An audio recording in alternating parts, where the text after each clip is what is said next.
तर hello friends, welcome back to another new video. तर या व्हिडिओमध्ये गाइज मी आपल्याला डिटेलमध्ये सांगेल की महाडीबीटी स्कॉलरशिप फॉर्म फिल करण्यासाठी आपल्याला कोणते कोणते डॉक्युमेंट जे आहेत ते लागतात। तर व्हिडिओ पूर्ण एंडपर्यंत पाहत राहा। आणि जर आपण या चॅनलवर नवीन असाल सबस्क्राइब नक्की करा, जेणेकरून आपल्याला स्कॉलरशिपच्या रिलेटेड सगळी जी अपडेट्स जी आहे ती टाइम टू टाइम मिळत राहील। तर चला गाइज बघूया की कोणते कोणते डॉक्युमेंट्स आपल्याला लागतील फॉर्म फिल करण्यासाठी। तर सगळ्यात आधी गाइज मी आपल्याला काही असे डॉक्युमेंट्स सांगतो जे ऑलमोस्ट सगळ्याच स्टुडंटला लागत असतात। तर यामध्ये गाइज आपलं 10चं मार्कशीट, परत गाइज आपलं 12चं मार्कशीट, जर आपण डिप्लोमा केलेला असेल तर डिप्लोमाचं सुद्धा मार्कशीट इथे लागतं आपल्याला। जर आपण इंजिनिअरिंग फार्मसी अशा काही कोर्सेससाठी फॉर्म भरत असाल तर आपल्याला 12चं मार्कशीट लागेल। जर आपण MBA MCA किंवा पोस्ट ग्रॅज्युएशन कोर्सेसमध्ये ॲडमिशन घेतलं आहे आणि तिथलं स्कॉलरशिप फॉर्म आपल्याला फिल करायचं आहे तर आपल्याला ग्रॅज्युएशनचं मार्कशीटसुद्धा लागेल। त्यानंतर गाइज आपल्याला आपलं लिव्हिंग सर्टिफिकेट लागेल। सपोज आता आपण इंजिनिअरिंगमध्ये ॲडमिशन घेत असाल तर 12चं लिव्हिंग सर्टिफिकेट लागेल। जर आपण पोस्ट ग्रॅज्युएशन जसं की MBA MCA कोर्सेसमध्ये ॲडमिशन घेत आहात तर आपलं ग्रॅज्युएशनचं लिव्हिंग सर्टिफिकेट येथे आपल्याला लागेल। तर हेही ऑलमोस्ट सगळ्याच स्टुडंटला लागत। नेक्स्ट आहे गाइज कॅप कन्फर्मेशन सर्टिफिकेट, आणि हे जे डॉक्युमेंट आहे गाइज प्रत्येक वर्षी लागत असतं। आणि हे डॉक्युमेंट आपण जेव्हा ॲडमिशन घेतो कॅप ब्राउंड थ्रू तेव्हा आपल्याला मिळत असतं। ते आपण सांभाळून ठेवलं पाहिजे, प्रत्येक वर्षी ते आपल्याला अपलोड करावं लागतं। तर हे लेटर गाइज जेव्हा आपण ॲडमिशन कन्फर्म करायला जातो त्यावेळेस गाइज तिथे आपल्याला हे डॉक्युमेंट मिळत असतं। त्यावर कॉलेजचा एक स्टॅम्प असतो, त्या डॉक्युमेंटला आपण सांभाळून ठेवलं पाहिजे, लॅमिनेशन वगैरे करून ठेवलं पाहिजे। बिकॉज प्रत्येक वर्षी आपल्याला हे डॉक्युमेंट जे आहे ते अपलोड करावं लागतं। तर जेव्हा आपण ॲडमिशन कन्फर्म करायला जातो तेव्हा तिथे हे डॉक्युमेंट आपल्याला मिळतं।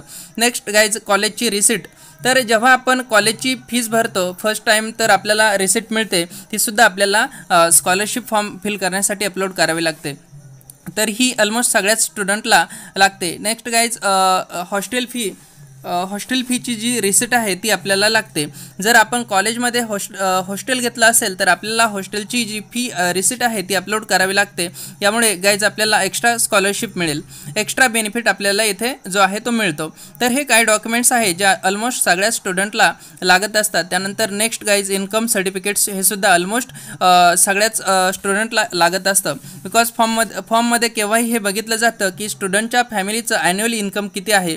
जर कॅटेगरी स्टुडंट असेल तर 8 लाख, आणि जर त्यापेक्षा जास्त इन्कम असेल तर मग स्कॉलरशिपसाठी काही स्टुडंटला जे आहेत ते इलिजिबल नाही होऊ शकतात। त्यासाठी गाइज इन्कम सर्टिफिकेट जे आहे ते खूप इम्पॉर्टंट असतं। तर जेही अपडेटेड इन्कम सर्टिफिकेट असेल ते आपल्याजवळ ठेवा। नेक्स्ट गाइज आधार कार्ड, तर आधारसुद्धा सगळ्या स्टुडंटला लागत असतं। त्याचबरोबर गाइज आपलं आधार कार्ड जे आहे ते आपल्या बँक अकाउंटसोबत लिंक असलं पाहिजे, तेव्हाच जे आपले पैसे आहेत ते आपल्या बँक अकाउंटमध्ये येतील, नाहीतर मग स्कॉलरशिप यायला आपल्याला प्रॉब्लेम होऊ शकतो। तर त्यासाठी गाइज आपल्याला आपलं जे आधार कार्ड आहे ते बँक अकाउंटसोबत लिंक करावं लागतं। जर नसेल तर त्यासाठी गाइज एक फॉर्म असतो, तो आपल्याला बँकमध्ये सबमिट करावा लागतो। नेक्स्ट आहे गाइज गॅप सर्टिफिकेट, जर आपल्या एज्युकेशनमध्ये गॅप आहे तर आपल्याला गॅप सर्टिफिकेटसुद्धा लागतं। सपोज जर आपलं 12th केलेलं असेल, त्यानंतर ड्रॉप घेतला अँड परत ॲडमिशन घेतला आता इंजिनिअरिंगमध्ये यावर्षी, तर आपल्याला यात 1 वर्षाचा गॅप बनतो। तर आपल्याला 1 वर्षाचं गॅप सर्टिफिकेट आहे ते बनवावं लागतं। जर आपण MBA करत आहात आणि त्यात आपल्या ग्रॅज्युएशनमध्ये काही गॅप होता किंवा कुठेही गॅप होता, जर आपली इयर डाऊन होतं तर तो काही गॅप नसतो। एज्युकेशनमध्ये गॅप म्हणजे ग्रॅज्युएशन झालं त्यानंतर 1-2 वर्ष जॉब केला आणि परत आता MBA करत आहात तर त्याला आपण गॅप मानतो। तर त्यासाठी आपल्याला गॅप सर्टिफिकेट जे आहे ते बनवावं लागतं। या व्यतिरिक्त गाइज आपलं बँक अकाउंटसुद्धा असायला पाहिजे। जर आपलं बँक अकाउंट नसेल तर ते सुद्धा ओपन करून घ्या, जर असेल तर चांगलीच गोष्ट आहे। बँक अकाउंटचं गाइज पासबुक असतं, त्याचा फोटो लागतो स्कॉलरशिप फॉर्म फिल करण्यासाठी। बिकॉज त्या अकाउंटमध्ये पैसे येतील तर त्याच्या पासबुकचा फोटो लागतो फ्रंट पेजचा, तर ते सुद्धा आपल्याला अपलोड करावं लागेल फॉर्म फिलिंग प्रोसेसच्या वेळेस। तर हे लक्षात ठेवा। नेक्स्ट आहे गाइज सेल्फ डिक्लेरेशन फॉर्म, तर एक सेल्फ डिक्लेरेशन फॉर्म असतो। जेव्हा आपण स्कीम अप्लाय कराल त्यानंतर सबमिट करायला जाल तर हा जो डिक्लेरेशन फॉर्म आहे तो अपलोड करावा लागतो। नेक्स्ट गाइज काही असे डॉक्युमेंट आहे जे मेनली कॅटेगरी स्टुडंटला लागतात। आता ते डोमिसाईल सर्टिफिकेट आहे ते सुद्धा ऑलमोस्ट मॅक्झिमम स्टुडंटला लागेल। बिकॉज ही जी स्कॉलरशिप आहे ती फक्त महाराष्ट्रीयन स्टुडंटला मिळते। तर एक तर डॉमिसाईल सर्टिफिकेट लागेल किंवा जे बर्थ सर्टिफिकेट आहे ते लागू शकतं. नेक्स्ट असे स्टुडंट जे कॅटेगरीमधून बिलॉंग करतात त्यांना कास्ट सर्टिफिकेट जे आहे ते लागतं. त्याचबरोबर जे कास्ट व्हॅलिडिटी सर्टिफिकेट असतं ते सुद्धा स्टुडंटला लागत असतं स्कॉलरशिप फॉर्म फिलिंग प्रोसेससाठी. तर caste certificate and caste validity certificate हे दोन्ही डॉक्युमेंट कॅटेगरी स्टुडंटला लागतात, हे लक्षात ठेवा. जर आपण ओपनमधून EBC फॉर्म भरत आहात तर आपल्याला हे कास्ट वगैरे नाही लागणार. जे कॅटेगरीचे आहेत त्यांनाच ते लागतं. त्यानंतर गाईज रेशन कार्ड हे सुद्धा आपल्याला लागतं. अँड हे खूप इम्पॉर्टंट डॉक्युमेंट आहे. खूप सारे स्टुडंट स्कॅम करत असतात की चुकीचं इन्कम सर्टिफिकेट बनवतात जेणेकरून कमी पैशात ॲडमिशन व्हावं. बट स्कॉलरशिप फॉर्म जर भरला नाही तर मग आपल्याला ओपनचीच फी आपल्याला पे करावी लागते. अँड कॅटेगरी स्टुडंटला जे रेशन कार्ड आहे ते लागेल. जर असेल तर चांगलंच आहे, पण जर नसेल तर मग आपल्याला प्रॉब्लेम फेस करावा लागू शकतो. या व्यतिरिक्त असे पण स्टुडंट ज्यांनी EWS थ्रू अप्लाय केलं असेल तर त्यांना EWSचं जे सर्टिफिकेट आहे ते सुद्धा लागतं.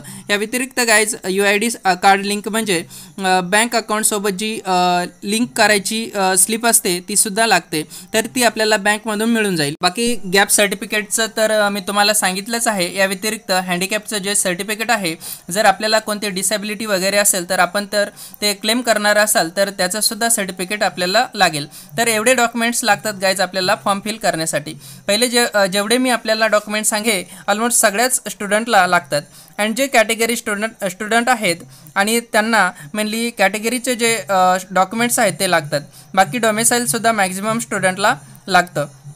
या व्यतिरिक्त काही प्रोफॉर्मा मायनॉरिटी वगैरे मधून असतील तर प्रोफॉर्मा त्या सगळ्या गोष्टी लागू शकतात. या व्यतिरिक्त आपल्या नावात मिस्टेक असेल, काही स्पेलिंग मिस्टेक असेल, ॲफिडेविट किंवा गॅझेट आपल्याला लागू शकतं. बाकी जेवढे इम्पॉर्टंट डॉक्युमेंट होते ते मी तुम्हाला सगळे सांगितले आहेत. या व्यतिरिक्त गाईज येणाऱ्या काळात मी अजूनही खूप सारे इम्पॉर्टंट व्हिडिओ बनवेल, जसं की कोणती स्कीम कोणत्या कॅटेगरी स्टुडंटला अप्लाय करायची आहे, कोणत्या कॅटेगरी स्टुडंटला किती स्कॉलरशिप मिळते, अँड अजूनही खूप सारे इम्पॉर्टंट व्हिडिओज येणार आहेत. त्यासाठी गाईज चॅनलला नक्की सबस्क्राईब करून ठेवा जेणेकरून आपल्याला वेळेवर सगळी माहिती आपल्यापर्यंत पोहोचत राहील. थँक्यू, धन्यवाद.